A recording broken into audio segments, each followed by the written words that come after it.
സ്വർലോകനാടിൻ്റെ നിത്യനാടാം ലോകം ഇന്നു ഞാൻ കാണുമാ നിത്യത.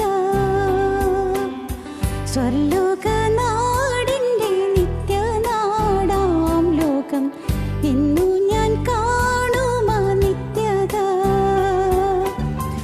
ആയിൻ പ്രേമമേ ആമേൻ ലോകമേ, ആയിൻ പ്രേമമേ ആമേൻ ലോകമേ, എന്നു ഞാൻ കാണുമാ നിത്യത,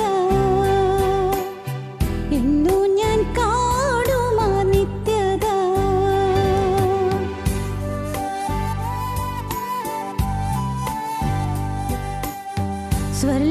സ്വർലോകദൂതരൻ സ്നേഹിതരെനിക്കായി സേവനവും ചെയ്തിടുന്നവർ.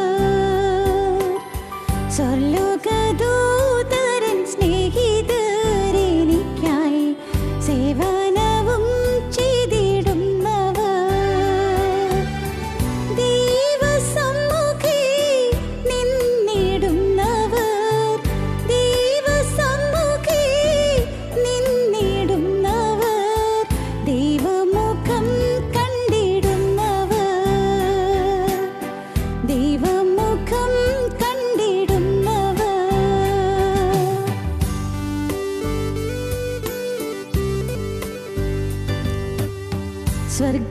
സ്വർഗത്തിലാണെൻ്റെ മന്ദിരം, അഴിയാത്ത മാർഗത്തിലാണതിൻ വേലകൾ. സ്വർഗത്തിലാണെൻ്റെ മന്ദിരം, അഴിയാത്ത മാർഗത്തിലാണതിൻ വേലകൾ. എത്ര മനോഹരം, എത്ര വാസസ്ഥലം, എത്ര മനോഹരം, എത്ര വാസസ്ഥലം, തത്ര കർത്താവൊരുക്കുന്നിതാ, തത്ര കർത്താവൊരുക്കുന്നിതാ.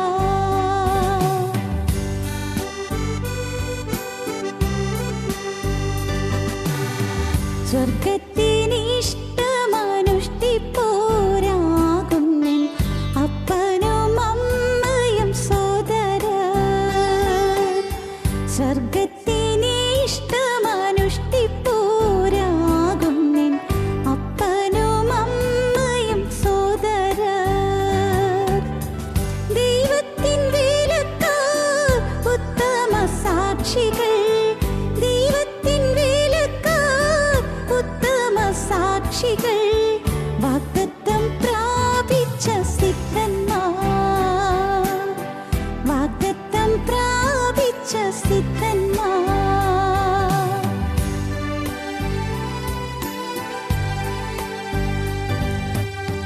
യേശു താനിൻ സമ്പത്താകും നിക്ഷേപം, മോക്ഷത്തിലാ നശിക്കില്ലത്.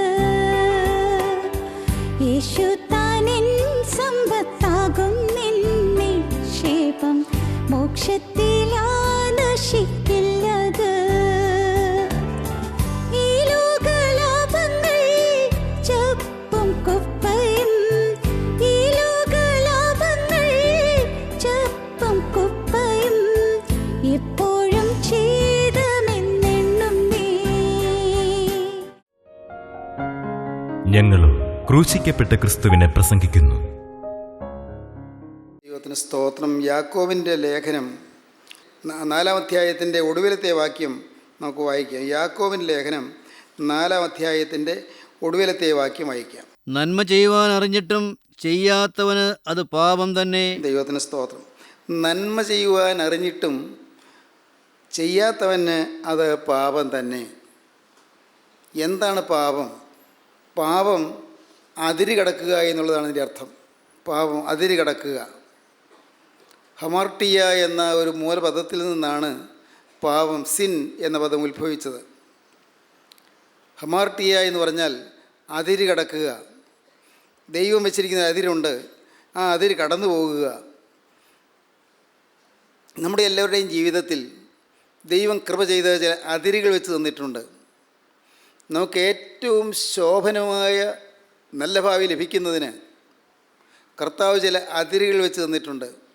ഈ അതിനപ്പുറം പോകരുത്, അതിനപ്പുറം നീ നീങ്ങരുത്, അതിനപ്പുറമുള്ളതിനെക്കുറിച്ച് നീ ചിന്തിക്കരുത്. ദൈവം തന്നിരിക്കുന്ന നിർദ്ദേശമാണ്. ചില അതിരുകൾ വെച്ചിരിക്കുന്നു. അതിരുകൾ വെച്ചിരിക്കുന്നത് ഒരിക്കലും നമ്മുടെ സ്വാതന്ത്ര്യത്തെ ഹനിക്കുന്നതിന് വേണ്ടിയല്ല, സ്വാതന്ത്ര്യത്തെ ഇല്ലായ്മ ചെയ്യുന്നതിന് വേണ്ടിയല്ല. അതിരുകൾ വെച്ചിരിക്കുന്നത് നമുക്ക് നഷ്ടവും നാശവും വരാതിരിക്കാൻ വേണ്ടിയാണ്. നമുക്ക് ഈ ഭൗമിക ജീവിതത്തിൽ നമുക്ക് അനേകം കഷ്ടങ്ങളും നഷ്ടങ്ങളും വരാവുന്നതാണ്. കാരണം ഈ ഭൂമിയിൽ നിരന്തരം നമ്മെ ശല്യപ്പെടുത്തുവാനും നമ്മെ മുടിക്കുവാനും നമ്മെ നശിപ്പിക്കുവാനും പൈശാചിക ശക്തി അധ്വാനിച്ചുകൊണ്ട് നിൽക്കുകയാണ്. ദുഷ്ടപിശാചുണ്ട്. ഉണർന്നിരിപ്പീൻ, നിങ്ങളുടെ പ്രതിയോഗിയായ പിശാച് അലറുന്ന സിംഹമെന്ന പോലെ ആരെ വിഴുങ്ങേണ്ടുവെന്ന് തിരിഞ്ഞ് ചുറ്റി നടക്കുന്നു. വൈരിയായ പിശാച് ഇങ്ങനെ ചുറ്റിത്തിരിഞ്ഞ് നടക്കുകയാണ്. ആരെയാണ് വിഴുങ്ങാൻ കിട്ടുക?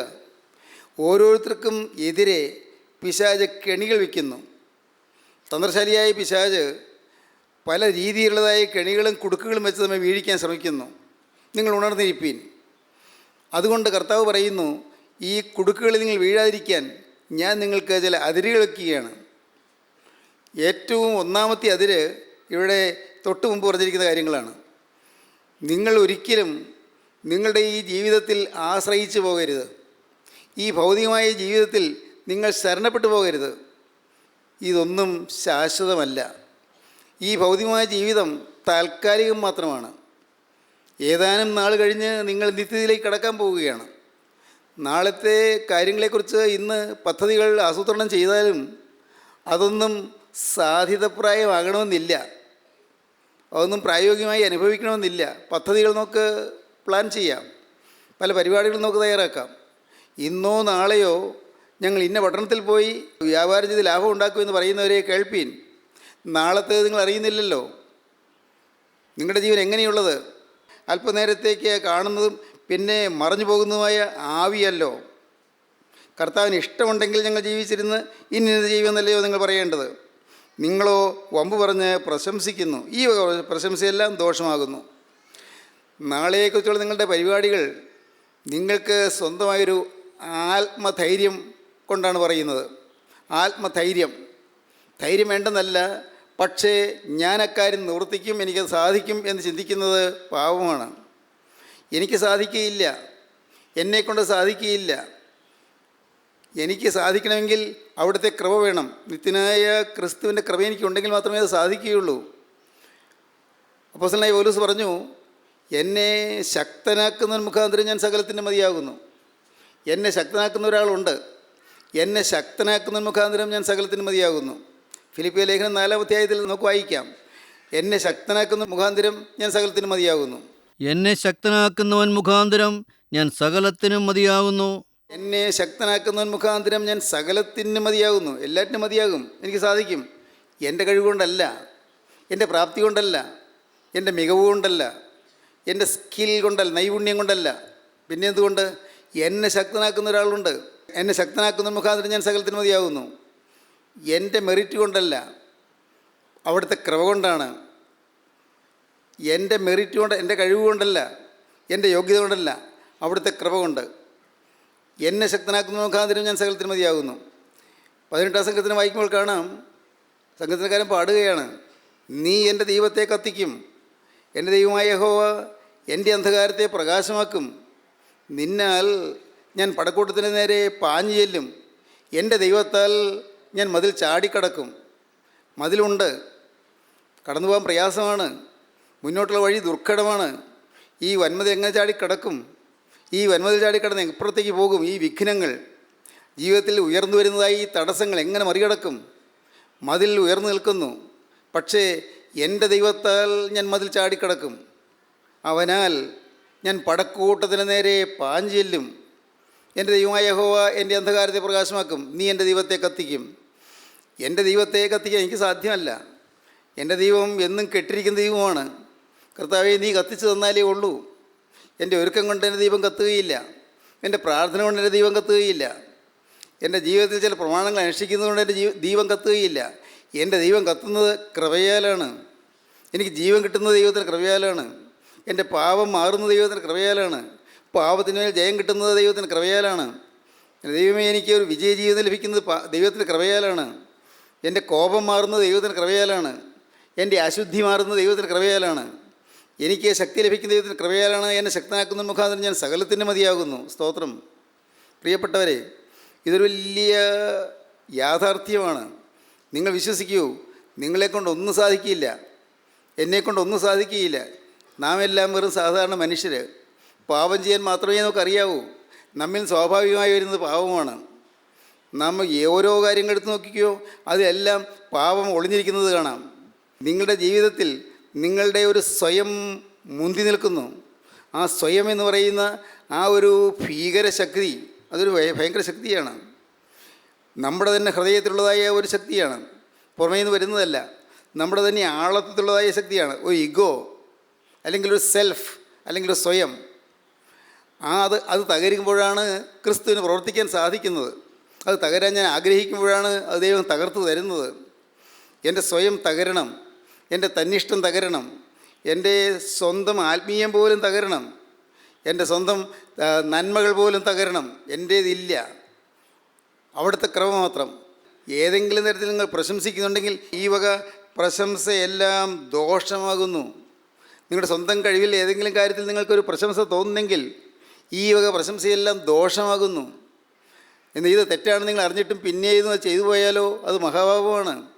നന്മ ചെയ്യാൻ അറിഞ്ഞിട്ടും അത് ചെയ്യാത്തവന് അത് പാപം തന്നെ. യേശുക്രിസ്തുവിൻ്റെ കൃപയാൽ മാത്രമേ എനിക്ക് ഒരു ചുവട് വയ്ക്കാൻ സാധിക്കുകയുള്ളൂ എന്ന് അറിഞ്ഞു, അനുഭവിച്ചു. പക്ഷേ ഒരു സമയത്ത് അനുഭവിച്ചെങ്കിലും പിന്നെ അത് മറന്നുപോയി. പിന്നെയും സ്വന്തം ശക്തിയിൽ ആശ്രയിച്ചു പോയാൽ, സ്വന്തം ബലത്തിൽ ശരണപ്പെട്ടു പോയാൽ അത് പാപമായി തീരുന്നു. ദൈവത്തിന് സ്തോത്രം. പ്രിയപ്പെട്ടവരെ, നമ്മുടെ ജീവിതത്തിൽ ഒരു ദൈവാശ്രയം എപ്പോഴും വേണം, ഒരു ദൈവഭയം എപ്പോഴും വേണം. ദൈവഭയം. ഞാൻ ഓരോ കാര്യം ചെയ്യുമ്പോഴും ഞാൻ അറിയാതെ തന്നെ നിത്യനായ ദൈവത്തിൻ്റെ സന്നിധിയിൽ അത് രേഖപ്പെടുത്തിക്കൊണ്ടിരിക്കുന്നു. ഞാൻ അറിയാതെ തന്നെ എൻ്റെ ജീവിതത്തിലെ ചിന്തകളോടെ രേഖപ്പെടുത്തിക്കൊണ്ടിരിക്കുന്നു. അതിനുവേണ്ടി ആരും അവിടെ രേഖപ്പെടുത്താനായിട്ട് പ്രത്യേകിച്ച് നിയോഗിച്ചിട്ടില്ല. അത് സ്വാഭാവികമായും അവിടെ രേഖപ്പെടുത്തിക്കൊണ്ടിരിക്കുകയാണ്. നമ്മുടെ പാപങ്ങളവിടെ രേഖപ്പെടുത്തിക്കൊണ്ടിരിക്കുന്നു. നമ്മുടെ ചിന്തകളിലുള്ളതായ പാപങ്ങളവിടെ രേഖപ്പെടുത്തിക്കൊണ്ടിരിക്കുന്നു. നമ്മുടെ നാവിൽ വരുന്നതായ പാപങ്ങളവിടെ രേഖപ്പെടുത്തിക്കൊണ്ടിരിക്കുന്നു. അതുകൊണ്ടാണ് കർത്താവ് പറഞ്ഞത്, മനുഷ്യ പറയുന്ന ഏത് നിസ്സാരവാക്കിനും ന്യായവിധി ദിവസത്തിൽ കണക്ക് ബോധിപ്പിക്കേണ്ടി വരും. മത്തായിയുടെ സുവിശേഷം 12-36 വാക്യം. മനുഷ്യ പറയുന്ന ഏത് നിസ്സാരവാക്കിനും ന്യായവിധി ദിവസത്തിൽ കണക്ക് ബോധിപ്പിക്കേണ്ടി വരും. അവിടെ രേഖപ്പെടുത്തിക്കൊണ്ടിരിക്കുകയാണ്. സംഘത്തിൽക്കാരൻ പറഞ്ഞു, ദുഷ്ടൻ എൻ്റെ മുമ്പിലിരിക്കുമ്പോൾ ഞാൻ വായ തുറക്കാതെ ഊമനായിരുന്നു, നന്മയെ ഗണ്യമാക്കാതെ മൗനമായിരുന്നു. എൻ്റെ ഉള്ളിൽ സങ്കടം പൊങ്ങി വന്നു, എൻ്റെ ഹൃദയത്തിൽ ചൂടുപിടിച്ചു. അപ്പോൾ ഞാൻ അവിടുത്തെ സംസാരിച്ചു. ഹൃദയത്തിൽ ചൂടുപിടിക്കാതെ സംസാരിക്കരുത്. ഹൃദയത്തിൽ ആത്മാവിൻ്റെ അഗ്നി കത്താതെ സംസാരിക്കരുത്. സ്വർഗീയ അഗ്നി എൻ്റെ ഹൃദയത്തിൽ കത്താതെ ഞാൻ സംസാരിച്ചു പോയാൽ അത് ദുഷ്ടൻ അവകാശം പറഞ്ഞു വരും. ഓരോ വാക്കും തൂക്കമുള്ളതായിരിക്കണം, വെയിറ്റുള്ളതായിരിക്കണം. ഓരോ വാക്കും കരുത്തുള്ളതായിരിക്കണം. ഓരോ വാക്കും ഘനഗാംഭീര്യമുള്ളതായിരിക്കണം. ഓരോ വാക്കും നല്ല പരിജ്ഞാനത്തോടുകൂടിയായിരിക്കണം. ദോഷം ചെയ്യുവാൻ നമുക്ക് ഇടവരരുത്. ഈ വക പ്രശംസയെല്ലാം ദോഷമാകുന്നു. എന്നാൽ ഇതെല്ലാം നാം അറിഞ്ഞിട്ടും അത് അനുസരിച്ച് നിൽക്കുന്നില്ലെങ്കിൽ അത് പാപമാണ്. നന്മ ചെയ്യുവാൻ അറിഞ്ഞിട്ടും അത് ചെയ്യാത്തവന് പാപം തന്നെ. ലൂക്കോസിൻ്റെ സുവിശേഷം 12-47-48 വാക്യങ്ങൾ. യജമാനൻ്റെ ഇഷ്ടമറിഞ്ഞിട്ട് ഒരുങ്ങാതെയും അവൻ്റെ ഇഷ്ടം ചെയ്യാതെയും ഇരിക്കുന്ന ദാസന് വളരെ അടികൊള്ളും. അറിയാതെ കണ്ട് അടിക്ക് യോഗ്യമായത് ചെയ്തവനോ കുറേ അടികൊള്ളും. വളരെ ലഭിച്ചവനോട് വളരെ ആവശ്യപ്പെടും, അധികം ഏറ്റുവാങ്ങിയവനോട് അധികം ചോദിക്കും. ദൈവത്തിന് സ്തോത്രം. യജമാനൻ്റെ ഇഷ്ടം അറിഞ്ഞിട്ട് ഒരുങ്ങാതെയും അവൻ്റെ ഇഷ്ടം ചെയ്യാതെയും ഇരിക്കുന്ന ദാസന് വളരെ അടികൊള്ളും. യജമാനൻ്റെ ഇഷ്ടം അറിഞ്ഞു, പക്ഷേ ഒരുങ്ങുന്നില്ല. ഏതാണ് വിശുദ്ധ ജീവിതം മനസ്സിലാക്കി, പക്ഷേ വിശുദ്ധ ജീവിതം അനുഷ്ഠിക്കുന്നില്ല. ഏതാണ് സത്യമെന്ന് മനസ്സിലാക്കി, പക്ഷേ സത്യത്തെ പിന്തുടരുന്നില്ല. ഇത് തെറ്റാണ് എന്ന് മനസ്സിലാക്കി, പക്ഷേ പിന്നെയും തെറ്റ് ചെയ്തു പോകുന്നു. ഞാൻ ഈ സംസാരിക്കുന്ന അപകടമാണ്, തെറ്റാണ്, എനിക്ക് ദോഷമാണെന്ന് മനസ്സിലാക്കി, പക്ഷേ പിന്നെയും തെറ്റിലേക്ക് വീണു പോകുന്നു. യജമാനൻ്റെ ഇഷ്ടം അറിഞ്ഞിട്ട് ഒരുങ്ങാതെയും അവൻ്റെ ഇഷ്ടം ചെയ്യാതെയും ഇരിക്കുന്ന ദാസന് വളരെ അടികൊള്ളും. എന്നാൽ അറിയാതെ കണ്ട അടിക്ക് യോഗ്യമായി ചെയ്തവനോ കുറേ അടികൊള്ളും. കാര്യം അറിഞ്ഞില്ല, പക്ഷേ അവന് ശിക്ഷയ്ക്ക് യോഗ്യമായ രീതിയിലുള്ളതായി തെറ്റുകൾ വന്നു പോവുകയും ചെയ്തു. പക്ഷേ കുറച്ചടിയേ കൊള്ളുകയുള്ളൂ, ശിക്ഷ കുറച്ചേ ഉണ്ടാകുകയുള്ളൂ. അറിയാതെ കണ്ട് അടിക്ക് യോഗ്യമായി ചെയ്തവനോ കുറേ അടി കൊള്ളും. വളരെ ലഭിച്ചവനോട് വളരെ ആവശ്യപ്പെടും, അധികം ഏറ്റുവാങ്ങിയവനോട് അധികം ചോദിക്കും. ദൈവത്തിന് സ്തോത്രം. പ്രിയപ്പെട്ടവരെ, നാം കൂടുതൽ ഏറ്റുവാങ്ങിയവരാണ്. നമുക്ക് വചനം ലഭിച്ചതാണ്. ആത്മീയം എന്താണെന്ന് മനസ്സിലാക്കി. വെറുതെ ഒന്ന് പ്രാർത്ഥിക്കുകയോ നമസ്കാരം ചൊല്ലുകയോ അല്ലെങ്കിൽ പള്ളിയിൽ പേരിന് പോവുകയോ ചടങ്ങായിട്ട് പോകുകയോ പേരിന് ചില കർമ്മ പരിപാടികൾ അനുഷ്ഠിക്കുകയോ ചെയ്താലൊന്നും സ്വർഗ്ഗത്തിൽ ചെല്ലുകയില്ല എന്ന് നമുക്ക് മനസ്സിലായി. കാര്യങ്ങളറിയാം, മറ്റുള്ളവർക്ക് പറഞ്ഞു കൊടുക്കാനും നമുക്കറിയാം, എന്താണ് ആത്മീയ ജീവിതം എന്ന് പറഞ്ഞു കൊടുക്കാനും പഠിപ്പിക്കാനും നമുക്കറിയാം. പക്ഷേ പ്രിയപ്പെട്ടവരെ, ഇത് നമുക്ക് അറിയാമെങ്കിലും നാം അത് അനുസരിച്ച് ജീവിക്കുന്നില്ല. കാര്യങ്ങൾ അറിഞ്ഞു പക്ഷേ അതനുസരിച്ച് ജീവിക്കുന്നില്ല. കൂടുതൽ ശിക്ഷയ്ക്ക് നാം യോഗ്യരായി തീരും. മറ്റനേകം ആളുകൾ ഇത്രയും കാര്യങ്ങൾ ഗ്രഹിച്ചിട്ടില്ല. ആത്മീയം എന്താണെന്ന് പാവങ്ങൾ അവർക്ക് അറിഞ്ഞുകൂടാ. വചനം എന്താണെന്ന് അവർക്ക് അറിഞ്ഞുകൂടാ. പരിശുദ്ധാത്മാവ് ആരാണെന്ന് അവർക്ക് അറിഞ്ഞുകൂടാ. യേശുക്രിസ്തുവിൻ്റെ രാജ്യം എന്താണെന്ന് അവർക്ക് അറിഞ്ഞുകൂടാ. അവർ സാധാരണഗതിയിൽ ജീവിച്ചങ്ങ് പോകുന്നു. ഞാൻ പറഞ്ഞതുപോലെ ചില ആചാരങ്ങൾ അനുഷ്ഠിച്ച് ജീവിച്ചു പോകുന്നു. ആചാരങ്ങൾ, വെറും കർമാനുഷ്ഠാനങ്ങൾ, അതിലങ്ങ് ജീവിച്ച് അതിൽ സന്തോഷിച്ച് അതിൽ പ്രശംസിച്ച് പോകുന്നു. അവർക്ക് ഈ ലോകത്തിലുള്ളതായ ചില കർമ്മ പരിപാടികളിലേ ആശ്രയമുള്ളൂ, പ്രശംസയുള്ളൂ. അതൊക്കെ ഉള്ളതുകൊണ്ട് ചില കർമ്മ പരിപാടികളുണ്ട്, ചില ആരാധനാ രീതികളുള്ളതുകൊണ്ട് അതിലെല്ലാം സന്തോഷിച്ച് കഴിഞ്ഞു പോകുന്നു.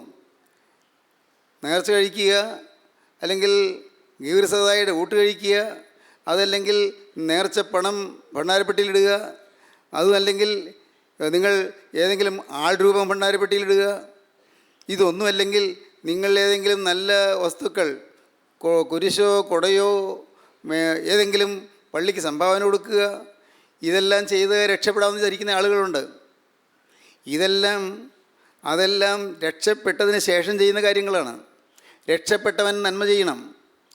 കാരണം അവനിൽ ദൈവത്തിൻ്റെ രക്ഷ വന്നു കഴിഞ്ഞു. ചൈതന്യമില്ലാത്ത അഥവാ ജീവനില്ലാത്ത നിർജീവമായ മനുഷ്യൻ, ശവമായി കിടക്കുന്നയാൾ, എന്തെല്ലാം ആ ശവത്തിൽ കോരി ഒഴിച്ചാൽ പ്രയോജനമില്ല. ശവശരീരത്തിലേക്ക് മരുന്ന് കുത്തിവെച്ചാൽ പ്രയോജനമുണ്ടോ? ശവശരീരത്തിലേക്ക് നല്ല ടോണിക്കുകൾ ഒഴിച്ചു കൊടുത്താൽ പ്രയോജനമുണ്ടോ?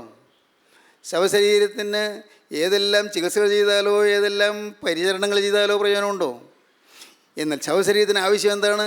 ശവശരീരത്തിന് ആവശ്യം ജീവനാണ്. ജീവൻ കിട്ടിക്കഴിഞ്ഞാൽ ചലിക്കാം. ജീവൻ കിട്ടിക്കഴിഞ്ഞാൽ വഴിപാടുകളാകാം, സമർപ്പണങ്ങളാകാം, പ്രാർത്ഥനകളാകാം, നമസ്കാരങ്ങളാകാം, അതെല്ലാം അനുഗ്രഹപ്രദമായി തീരും. പ്രിയപ്പെട്ടവരെ, ജീവൻ കിട്ടാതെ ചെയ്യുന്നതെല്ലാം നിർജീവമായ പ്രവൃത്തികളാണ്. അതിനൊന്നും പ്രയോജനമില്ല. ജീവനാണ് ആവശ്യം. ഇന്ന് നിങ്ങൾ ഇത് കേട്ടുകൊണ്ടിരിക്കുമ്പോൾ നിങ്ങൾ ചിന്തിക്കണം, നിങ്ങളുടെ ജീവിതം ജീവനുള്ളതാണോ അതോ നിർജീവ പ്രവൃത്തികളിലേക്കാണോ പോകുന്നത്? നിർജീവമായ പ്രവൃത്തികൾ, ചൈതന്യമില്ലാത്ത പ്രവൃത്തികൾ, ചില ആചാരങ്ങൾ, ചില അനുഷ്ഠാനങ്ങൾ, ഇതാണോ നിങ്ങൾ കൈവശമുള്ളത്? ദൈവത്തിന് സ്തോത്രം. പ്രിയപ്പെട്ടവരെ, വളരെ വ്യക്തമായി നാം മനസ്സിലാക്കണം. ഇത് നമ്മൾ അതിര് നാം തിരിച്ചറിയണം. ആചാരങ്ങളും അനുഷ്ഠാനങ്ങളും എല്ലാം നല്ലതാണ്, പക്ഷേ ജീവൻ പ്രാപിച്ചതിന് ശേഷം നല്ലതാണ്. ജീവൻ പ്രാപിക്കാതെ ഇതെല്ലാം ചെയ്തു എന്നുള്ളതുകൊണ്ട് ഒരു പ്രയോജനവുമില്ല. ഡെഡ് ബോഡിക്ക് വേണ്ടത് ജീവനാണ്, ചൈതന്യമാണ്, ചലിക്കുന്ന ജീവനാണ്. അത് ഡെഡ് ബോഡിയിൽ കിട്ടിയാൽ, ഡെഡ് ബോഡിക്ക് ജീവൻ കിട്ടിക്കഴിഞ്ഞാൽ എല്ലാം ആകാം. ഭക്ഷണം കഴിക്കാം, ടോണിക്ക് കഴിക്കാം, മരുന്ന് കഴിക്കാം, കുത്തിവയ്ക്കാം, എല്ലാം ചെയ്യാം. പക്ഷേ ജീവനില്ലാതെ എന്തെല്ലാം ചെയ്താലും നിഷ്പ്രയോജനമാണ്. അതുകൊണ്ട് നമുക്ക് ആദ്യം വേണ്ടത് ജീവനാണ്. നമുക്ക് മനസ്സിലായി ഈ കാര്യം എങ്ങനെയാണ് ആത്മീയം തുടങ്ങേണ്ടതെന്ന് നമുക്ക് മനസ്സിലായി. ഇതെല്ലാം അറിഞ്ഞിട്ടും നാം ജീവൻ പ്രാപിക്കുന്നതിനെക്കുറിച്ച് ചിന്തിക്കാതിരുന്നാലോ എത്രയോ മഹാഭാവം.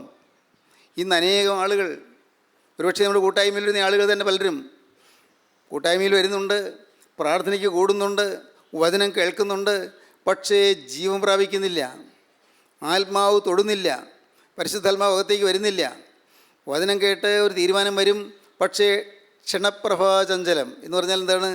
നിമിഷ നേരത്തേക്ക് മാത്രമുള്ളത്, അല്പനേരത്തേക്ക് മാത്രം കേൾക്കുന്നുണ്ട്. വചനം കേൾക്കുമ്പോൾ ശരിയാണെന്ന് അനുഭവിക്കുന്നുണ്ട്. സ്തുതിക്കുമ്പോൾ ആ സ്തുതിയുടെ സുഖം ലഭിക്കുന്നുണ്ട്, ശരിയാണ്. പക്ഷേ അത് അല്പനേരത്തേക്ക് മാത്രം. അല്പനേരത്തേക്ക് കാണുന്നതും പിന്നെ മറഞ്ഞു പോകുന്ന ആവിയാണ്. എല്ലാം മാറിപ്പോവുകയാണ്. നാം ഒരു കാര്യം ചെയ്യണം, നാം സജീവമായി ചിന്തിക്കണം. എൻ്റെ കർത്താവേ, ഞാൻ ഇത്രയും നാൾ ഈ വചനം കേട്ടിട്ടും ഞാൻ ജീവൻ പ്രാപിച്ചില്ലെങ്കിൽ ഞാൻ ഇന്ന് കടന്നുപോയാൽ നിത്യ നരകത്തിലേക്ക് പോകുമല്ലോ. ഇതൊരു പരമസത്യമാണിത്. എൻ്റെ പ്രിയപ്പെട്ടവരെ, നിങ്ങളിത് മനസ്സിലാക്കണമേ. ഞാൻ ഭയത്തോടെയാണിത് പറയുന്നത്. ഞാൻ വചനം പറയുന്നുവെങ്കിലും ഞാനും ഭയപ്പെട്ടാണ് കഴിയുന്നത്. ദൈവഭയം, ദൈവഭക്തി, ഓവൻ റെവറൻസ്, ദൈവത്തോടുള്ളതായ ഭയവും ഭക്തിയും. എന്തുകൊണ്ട്? കാരണം ഞാൻ ഈ പറയുന്ന വചനം എനിക്കെതിരെ തിരിഞ്ഞു കൊത്തുമോ? ഇത് ഇരുവായത്തിലുള്ള വാളാണ്. വചനം ഇരുവായത്തിലുള്ള വാളാണ്. അങ്ങോട്ട് വെട്ടുന്ന ആ വാളിന് ഇങ്ങോട്ട് വെട്ടാനൊരു വായുത്തലയുണ്ട്. എന്നിലേക്കും അത് വെട്ടുകയാണ്. ദൈവത്തിന് മുഖപക്ഷമില്ല. ഞാൻ ഈ കാര്യങ്ങളെല്ലാം നിങ്ങളോട് പറഞ്ഞിട്ട് ഞാൻ നേരെയായി ജീവിക്കുന്നില്ലെങ്കിൽ എത്രയോ ഭയാനകമാണ്. അതുകൊണ്ടാണ് ഞാൻ ഭയപ്പെടുന്നത്. അതുകൊണ്ടാണ് ഞാൻ ദൈവവേല ചെയ്യുന്നത് ഭയത്തോടെ ചെയ്യുമെന്ന് പറയുന്നത്. എന്നാൽ ദൈവവേല ചെയ്യണ്ടേ? ചെയ്യണം. ചെയ്തില്ലെങ്കിൽ അത് ശിക്ഷയാണ്. കാരണം അറിഞ്ഞിട്ട് ചെയ്തില്ലെങ്കിൽ അത് കൂടുതൽ അടികൊള്ളും. അതുകൊണ്ട് ദൈവവേല ചെയ്യണം. നാം കാര്യങ്ങൾ അറിഞ്ഞു, അതനുസരിച്ച് നാം പ്രവർത്തിക്കണം. പ്രിയപ്പെട്ടവരെ, ഞാൻ പറയുന്നതിൻ്റെ അർത്ഥം ഇന്ന് നിങ്ങളിത് കേട്ടുകൊണ്ടിരിക്കുമ്പോൾ നിങ്ങളുടെ ജീവിതത്തിലേക്ക് നിങ്ങൾ തിരിഞ്ഞു നോക്കണമെന്നാണ്. ഇന്ന് ഞാൻ കടന്നുപോയാൽ ഞാൻ ദൈവരാജ്യത്തിലെത്തുമോ? എൻ്റെ ആത്മാവിൽ നിന്ന് പാപങ്ങൾ മാറിയോ? എൻ്റെ ശരീരത്തിൽ നിന്ന് പാപത്തിൻ്റെ സ്വാധീനങ്ങൾ മാറിയോ? എൻ്റെ മേലിൽ നിന്ന് പൈശാചികൻ്റെ ബന്ധനങ്ങൾ അഴിഞ്ഞുവോ? ദൈവത്തിന് സ്തോത്രം. നിങ്ങൾ പെർഫെക്റ്റായി എന്നല്ല ഞാൻ പറഞ്ഞത്. നിങ്ങൾ സമ്പൂർണ്ണരായും പൂർണ്ണമായും വിശുദ്ധരായി എന്നല്ല പറഞ്ഞത്. ഈ പൂർണ്ണമായി വിശുദ്ധരാകുക എന്നുള്ളത് ഇറ്റ്സ് എ ലോങ് പ്രോസസ്സ്. അത് വളരെ ദൈർഘ്യമുള്ളതായ ഒരു വലിയ പ്രക്രിയയാണ്. ഓരോ ദിവസവും ശുദ്ധീകരണം കിട്ടുകയാണ്. ഓരോ ദിവസവും കിട്ടുന്ന വചനത്തിനൊത്തവണ്ണം ശുദ്ധീകരണം പ്രാപിച്ച് മുന്നോട്ട് പോവുകയാണ്. നാം ഒരിക്കലും തികഞ്ഞവരാകുന്നില്ല. പക്ഷേ ഒരു കാര്യമുണ്ട്, മനസ്സറിഞ്ഞൊരു പാവം വരാൻ പാടില്ല. മനസ്സറിഞ്ഞ് ഇത് പാവമാണെന്ന് നമുക്ക് അറിയാവുന്നൊരു കാര്യം നമ്മുടെ ജീവിതത്തിൽ ചെയ്യാൻ പാടില്ല. ഒരിക്കലും പാടില്ല. ഇത് പാവമാണെന്ന് നമുക്ക് അറിയാവുന്നൊരു വാക്ക് നമ്മുടെ നാവിൽ വരാൻ പാടില്ല. ഇത് പാവമാണെന്ന് അറിയാവുന്നൊരു ചിന്ത നമ്മുടെ മനസ്സിൽ വെച്ചുകൊണ്ടിരിക്കാൻ പാടില്ല. ഇത് പാവമാണെന്ന് നമുക്ക് മനസ്സിലായി, അത് നമ്മുടെ ജീവിതത്തിൽ വരരുത്. തീർത്തും നിർബന്ധം ഉണ്ടായിരിക്കണം. നന്മ ചെയ്യാൻ അറിഞ്ഞിട്ടും അത് ചെയ്യാത്തതന്നെ പാവം തന്നെ. കർത്താവ് പറഞ്ഞു, യജമാനൻ്റെ ഇഷ്ടം അറിഞ്ഞിട്ട് ഒരുങ്ങാതെയും അവൻ്റെ ഇഷ്ടം ചെയ്യാതെയും ഇരിക്കുന്ന ദാസന് വളരെ അടികൊള്ളും. അറിയാതെ കണ്ട് അടിക്ക് യോഗ്യമായി ചെയ്തവനോ കുറേ അടികൊള്ളും.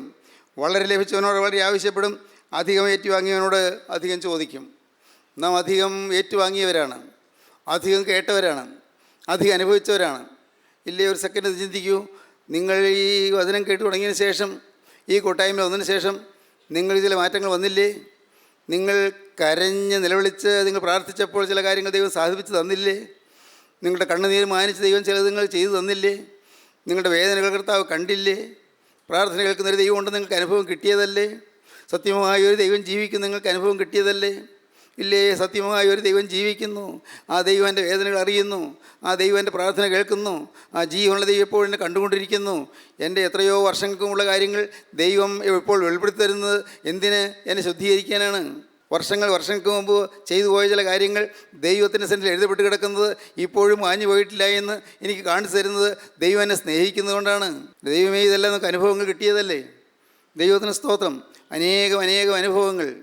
അങ്ങ് ഹൈറേഞ്ചസിൽ നിന്നുള്ള ഒരാൾ എന്നെ കാണാൻ വന്നു. അപ്പോൾ അദ്ദേഹം എൻ്റെ അരികത്തിരിക്കുമ്പോൾ ഞാൻ ദൈവത്തിൻ്റെ കൃപയാൽ ഒരു ദർശനം കാണുകയുണ്ടായി. ഞാൻ പറഞ്ഞു, അദ്ദേഹത്തിൻ്റെ ഒരു വണ്ടിയിൽ കയ്യും കാലും കെട്ടി ഒരാളെ ഡിക്കിക്കകത്തിട്ട് കൊണ്ടുപോകുന്നുവെന്ന്. ഒരാളെ കയ്യും കാലും കെട്ടി ഡിക്കിക്കകത്തിട്ടിരിക്കുന്നു. ഒരിക്കലും ഇതുപോലെ ദർശനം ഞാൻ കണ്ടിട്ടില്ല. ഞാൻ പറഞ്ഞു, ഇങ്ങനെ ഞാൻ കാണുന്നുണ്ടല്ലോ, കയ്യും കാലും കെട്ടി ഒരാളെ ഡിക്കിക്കകത്തിട്ട് കൊണ്ടുപോകുന്നു. എന്താണ് ഇതിൻ്റെ അർത്ഥം? അദ്ദേഹം പറഞ്ഞു, എനിക്ക് ഓർമ്മയില്ലല്ലോ അങ്ങനെ എന്തെങ്കിലും ചെയ്തതായിട്ട്. ഞാൻ പറഞ്ഞു, എനിക്കും അറിയാൻ പാടില്ല. കർത്താവ് ഇത് കാണിച്ചു തരുന്നുണ്ട്. എന്തോ നിങ്ങളുടെ ജീവിതത്തിൽ ശുദ്ധീകരണത്തിലുള്ള കാര്യമാണ്. നിങ്ങൾക്ക് മനസ്സിലാക്കിയാൽ അത് അനുഭവിച്ച് മനസ്സാന്തരപ്പെട്ട് നിങ്ങൾക്ക് രക്ഷപ്പെടാം. അദ്ദേഹം ഇവിടെ നിന്ന് പോയി. പിന്നെ മണിക്കൂറുകൾക്ക് ശേഷം വീട്ടിലെത്തിയതിന് ശേഷം അദ്ദേഹം എന്നെ വിളിച്ചു, ഫോൺ ചെയ്തു. സാറ്, ഞാൻ കണ്ട ദർശനത്തിൻ്റെ അർത്ഥം എനിക്ക് മനസ്സിലായി. ഒരു 30 വർഷം മുൻപ് ഞാൻ ഒരാളെ കയ്യും കാലും കൂട്ടിക്കെട്ടി എൻ്റെ ജീപ്പിൻ്റെ പറയിലിട്ട് ഞാൻ കൊണ്ടുപോയി. ജീപ്പിനകത്ത് പറയിൽ ഇട്ട് ഞാൻ കൊണ്ടുപോയി. സാറേ, അത് ഉണ്ടായ കാര്യമാണ്, അങ്ങനെ തന്നെ സംഭവിച്ചതാണ്. ദൈവത്തിന് സ്തോത്രം. ഞാൻ ചോദിച്ചു, എന്താണ് ഈ കാണിച്ചതിൻ്റെ അർത്ഥം? ഞാനേതായാലും അറിഞ്ഞില്ലല്ലോ, പിന്നെ എങ്ങനെ ഞാനത് കണ്ടു? സ്വർഗത്തിലെ ദൈവത്തിൻ്റെ സന്നിധിയിൽ എഴുതപ്പെട്ട് കിടക്കുന്നു. ഞാൻ പറഞ്ഞു കൊടുത്തു, സ്നേഹിത, നിങ്ങളുടെ ജീവിതത്തിൽ കഴിഞ്ഞകാല ജീവിതത്തിലൊന്നും എല്ലാം കാണുന്നൊരു ദൈവമുണ്ട്. എല്ലാം സ്വാഭാവികമായി അവിടെ രേഖപ്പെടുത്തിയിരിക്കുന്നു. അത് മാഞ്ഞു പോയില്ലെങ്കിൽ നിത്യതയിലേക്ക് ചെല്ലുമ്പോൾ നിങ്ങൾ സമാധാനം പറയേണ്ടി വരും. നിത്യ അഗ്നിയിലേക്ക് പോകുമ്പോൾ നിങ്ങൾ നീറി പുകയേണ്ടി വരും. അത് വരാതിരിക്കാൻ അനുഭവിക്കാൻ ദൈവം ഓർമ്മ തന്നതാണ്. ദൈവത്തിന് സ്തോത്രം. സ്നേഹിതരെ, ഇങ്ങനെ അനുഭവങ്ങൾ കിട്ടിയില്ലേ നമുക്ക്? എത്ര അനുഭവങ്ങൾ കിട്ടി. എന്നിട്ട് നമുക്ക് വിശ്വാസം വരുന്നുണ്ടോ? എത്ര അനുഭവങ്ങൾ കിട്ടി. വർഷങ്ങൾക്ക് മുമ്പ് നടന്ന ചില കാര്യങ്ങൾ ദൈവാത്മാവ് വെളിപ്പെടുത്തിയപ്പോൾ അമ്പരന്ന് പോയില്ലേ? എല്ലാം കൃത്യമായി കർത്താവ് കാണിച്ചു തന്നപ്പോൾ അമ്പരന്ന് പോയില്ലേ? പക്ഷേ നാം ആരും ഇപ്പോഴും വിശ്വാസികളായില്ല. നന്മ ജീവൻ അറിഞ്ഞിട്ടും അത് ചെയ്യാത്തതന്നെ പാപം തന്നെ. അതിവേഗം മനം തിരിയുക, ഒട്ടും വൈകാതെ മനം തിരിയുക. കരുണയുള്ള കർത്താവ് തൃക്കരം നീട്ടി നിൽക്കുന്നുണ്ട്. അവൻ്റെ ആണിപ്പാടുള്ള കരം നിങ്ങളുടെ നേരെ നീട്ടിയിട്ടുണ്ട്. വേണമെങ്കിൽ നിങ്ങൾക്ക് മനം തിരിയാം. നിങ്ങളുടെ ജീവിതത്തിൽ ഒട്ടേറെ കുറവുകളുണ്ട്, ഒട്ടേറെ പാപങ്ങളുണ്ട്, ശുദ്ധീകരണം പ്രാപിക്കേണ്ട അനേകം വശങ്ങളുണ്ട്. അറിഞ്ഞിട്ടും നിങ്ങൾ പിന്നെയും പാപത്തേക്ക് പോയ അനേകം കാര്യങ്ങളുണ്ട്. മനസ്സറിഞ്ഞ് പിന്നെയും അവിശ്വസിക്കുകയോ സംശയിക്കുകയോ ചെയ്ത കാര്യങ്ങളുണ്ട്. മനസ്സറിഞ്ഞ് പിന്നെയും നിങ്ങളുടെ ജീവിതത്തിൽ തിന്മകൾ ഉയർന്നത് കാര്യങ്ങളുണ്ട്. മനസ്സറിഞ്ഞ് പിന്നെയും അശുദ്ധിയിലേക്ക് പോയ കാര്യങ്ങളുണ്ട്. മനസ്സറിഞ്ഞ് പിന്നെയും ചീത്ത പടങ്ങൾ കണ്ട കാര്യങ്ങളുണ്ട്. മനസ്സറിഞ്ഞ് പിന്നെയും ചിലരെ ചീത്ത ഉദ്ദേശത്തോടെ സമീപിക്കുകയും ചീത്ത ഉദ്ദേശത്തോടെ സംസാരിക്കുകയും ചെയ്ത കാര്യങ്ങളുണ്ട്. മനസ്സറിഞ്ഞ് നിങ്ങൾ ഇത് പാവമാണെന്ന് അറിഞ്ഞുകൊണ്ട് തന്നെ നിങ്ങളുടെ ജീവിതത്തിൽ ചില അശുദ്ധി വെച്ച് പുലർത്തിയ കാര്യങ്ങളുണ്ട്. എന്തെല്ലാം നിങ്ങൾ കണ്ടുപിടിക്കാം. എല്ലാം നിങ്ങൾ ഈ ഭൂമിയിൽ നിന്ന് കടന്നു പോകുന്നതിന് മുമ്പ് കഴുകൽ പ്രാപിച്ചില്ലെങ്കിൽ നിത്യ അഗ്നിയിലേക്ക് തള്ളപ്പെടും. ദൈവത്തിന് മുഖപക്ഷമില്ല. സ്നേഹിതരെ, നിങ്ങൾ ഭയപ്പെടാനല്ല ഞാൻ പറഞ്ഞത്. ദൈവം കൃപയാണ്. ഇന്ന് ഇത് നിങ്ങൾ കാണിച്ചു തന്നതിനാണ്. ഈ കാര്യം നിങ്ങളോട് പറയുന്നതിനാണ്. നിങ്ങൾ മനം തിരിയാനാണ്, നിങ്ങൾക്ക് രക്ഷ പ്രാപിക്കാനാണ്. കാരണം യേശുക്രിസ്തുവിൻ്റെ രക്തം സകല പാപവും പോക്കി ശുദ്ധീകരിക്കുന്നു. എന്തൊരു ഭാഗ്യം, എന്തൊരു ഭാഗ്യം. ഇപ്പോൾ ക്രിസ്തു യേശുള്ളവർക്ക് യാതൊരു ശിക്ഷാവിധിയുമില്ല. എന്തൊരു ഭാഗ്യം. ഇപ്പോൾ ക്രിസ്തുവിലായാൽ മതി. ഇപ്പോൾ യേശുക്രിസ്തുവിലായാൽ മതി. യേശുക്രിസ്തുവിൻ്റെ രക്തത്തിൽ ശരണപ്പെട്ടാൽ മതി. കർത്താവേ, തിരുരക്തത്തിൽ തന്നെ കഴുകണമേ എന്ന് പ്രാർത്ഥിച്ചാൽ മതി. ആ തിരുവിലാവിൽ നിന്നൊഴിയ തിരുരക്തം, ആ തിരുവിലാവിൽ നിന്നൊഴിയ ചുടുരക്തം, സ്നേഹിതരെ, അത് നിങ്ങളെ കഴുകട്ടെ. ആ ചുടുരക്തം നിങ്ങളുടെ പാപങ്ങളെ ക്ഷമിക്കട്ടെ. ആ ചുടുരക്തം നിങ്ങളുടെ പാപങ്ങളെ കഴുകട്ടെ. ആ ചുടുരക്തം നിങ്ങളുടെ മേലുള്ള പൈശാചിക ബാധകൾ മാറ്റട്ടെ. ആ ചുടുരക്തം നിങ്ങളുടെ ദിവ്യാഗ്രഹം നീക്കട്ടെ. ആ ചുടുരക്തം നിങ്ങളുടെ അഹങ്കാരത്തെയും സ്വാർത്ഥതയെയും നിശേഷം തകർത്ത് കളയട്ടെ. ആ തിരുരക്തം നിങ്ങളെ ഓരോരുത്തരെയും അനുഗ്രഹിക്കട്ടെ. എൻ്റെ ദൈവമേ, നിൻ്റെ തിരുവിലാവിൽ നിന്നൊഴിയ തിരുരക്തത്താൽ ഇപ്പോൾ എന്നെ കഴുകണമേ നിങ്ങൾ പ്രാർത്ഥിക്കൂ. യേശുക്രിസ്തുവിൻ്റെ രക്തം സകല പാവം പോക്കി ശുദ്ധീകരിക്കുന്ന വായിക്കുന്നു. യേശുക്രിസ്തുവിൻ്റെ തിരുരക്തം സകല പാവം പോക്കി ശുദ്ധീകരിക്കുന്നു. നിങ്ങൾ സമർപ്പിക്കുകയും നിങ്ങളുടെ ജീവിതം കർത്താവിന് കൊടുക്കുകയും കർത്താവിനോട് വാക്ക് പറയുകയും അത് ഈ നിമിഷം മുതൽ ഞാൻ നിൻ്റെ വക, നിൻ്റേത് മാത്രം. ഇത്രയും കാലം ഞാൻ പിശാചിൻ്റെ വകയായി ജീവിച്ചു പോയി. ഇത്രയും കാലം പാവത്തിൻ്റെ അടിമയായി ജീവിച്ചു പോയി. എൻ്റെ നാഥ, ഇത്രയും കാലം ദൈവത്തെ അറിയാതെ ഞാൻ ജീവിച്ചു പോയി. ഇന്നിതാ ഞാൻ തിരുവൻപാകെ വന്ന് എൻ്റെ ഹൃദയം നൽകി ഞാൻ തുറന്നു തരുന്നു. എൻ്റെ ഹൃദയത്തിലേക്ക് എഴുന്നള്ളി വരണമേ. എൻ്റെ ജീവിതത്തെ തൃക്കരങ്ങളിൽ എടുക്കണമേ. നിൻ്റെ അത്ഭുത ജീവൻ്റെ മേൽ പകരണമേ. നിൻ്റെ തിരുരക്തത്താൽ എന്നെ കഴുകണമേ. നിൻ്റെ രാജ്യത്തിന് അവകാശിയാക്കി തീർക്കണമേ. നമുക്ക് പ്രാർത്ഥിക്കാം. കാരുണ്യവാനായ ഞങ്ങളുടെ സ്വർഗീയ പിതാവേ, ഈ അനുഗ്രഹീത നിമിഷങ്ങൾക്കായി ഞങ്ങൾ ഇതിനെ സ്തുതിക്കുന്നു. കർത്താവ്, യോജന കേട്ട് എല്ലാവരെയും അനുഗ്രഹിക്കണമേ. എല്ലാവരുടെ മേലും തൃക്കരം വയ്ക്കണമേ. എല്ലാ നന്മകളാലും നിറയ്ക്കണമേ. അവിടുത്തെ രണ്ടാമത്തെ വരെ വേണ്ടി ഒരുക്കണമേ. യേശുക്രിസ്തുവിൻ്റെ രാജകീയ നാമത്തിൽ പ്രാർത്ഥിക്കുന്നു. കൃപയോടെ കേൾക്കണമേ. ആമീൻ.